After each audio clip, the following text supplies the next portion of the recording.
Hello everyone, and welcome back to yet another 5-minute build showcase for Destiny 2, where today we are taking a look at one of my favourite builds from the last couple seasons and giving it the Lightfall makeover. This build is a Sunbracers infinite grenade build that not only lets us turn the game into the floor as lava, but also generates infinite supers and deals insane damage from both abilities and weapons. And now, let's get into the build. What do you actually see? The world on fire.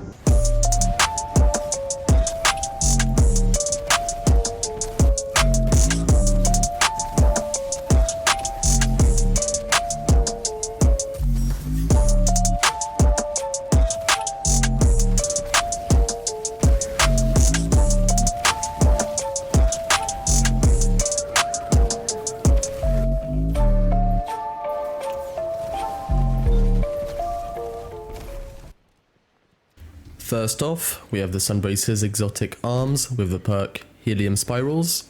This increases the duration of our solar grenades from 4 to 8 seconds, and powered melee kills grant 5 seconds of Sunbracers ready. This means that after every powered melee kill, we can spam up to 5 solar grenades on groups of enemies and bosses. For the subclass, I'm running the Well of Radiance Super, however, this has no impact on the build, meaning you can use Dawnblade if that fits your playstyle, but I found that Wall of Radiance is a must for any kind of endgame content, especially when compared with Dawnblade. I'm also using the Incinerator Snap Melee for its close range effectiveness and scorching capabilities, and for the grenade, I'm obviously running the Solar Grenade to damage and scorch our enemies. When it comes to aspects and fragments, we are going to improve our grenades and increase survivability for endgame content.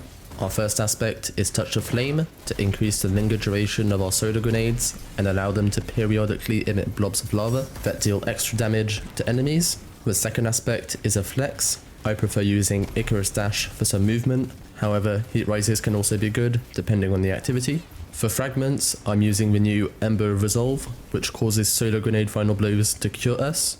This fragment elevates the Sunbracers build to a whole other level and makes us almost unkillable in most activities.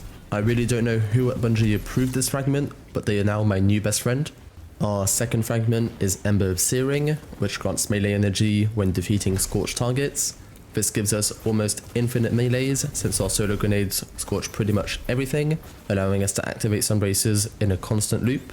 Our last two fragments improve our grenades with Ember of Char, so that solar ignitions spread scorch to affected targets, and Ember of Eruption, so that solar ignitions have an increased area of effect, really making solar grenades just ridiculous.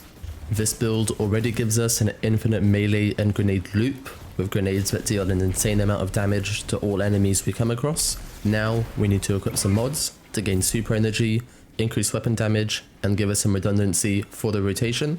For the armor charge mods, I'm equipping 3 sets of solar weapon surge on our leg armor, which gives us a 22% damage boost to our solar weapons whenever we have a charge. To make this effect almost permanent, I'm using charged up to have access to an extra armor charge, and 2 sets of time dilation to make sure our armor charges last longer. Now all we need to do is to create orbs of power. We are doing this with solar siphon and firepower mods to produce orbs from solar weapon and grenade final blows. And as you can imagine, this happens a lot. To gain loads of super energy, I'm running 2 sets of Ashes to Assets to gain super energy from our grenade final blows, meaning I can use Wall of Radiance in almost every room of a dungeon or strike to aid both myself and my team. For some redundancy, making sure we always have a powered melee ready to go, I'm using 2 sets of momentum transfer on the arms and an outreach mod to gain melee energy when causing damage with grenades and when using our class ability. Having these paired with Ember of Searing means I always have a melee charge back before my solar grenades run out. For weapons, this build works with literally anything, since the main goal is spamming grenades. However, weapons with the incandescent trait can actually be a great addition to the build for spreading even more scorch, and I found that Tiku's Divination can be crazy with the extra solar weapon damage.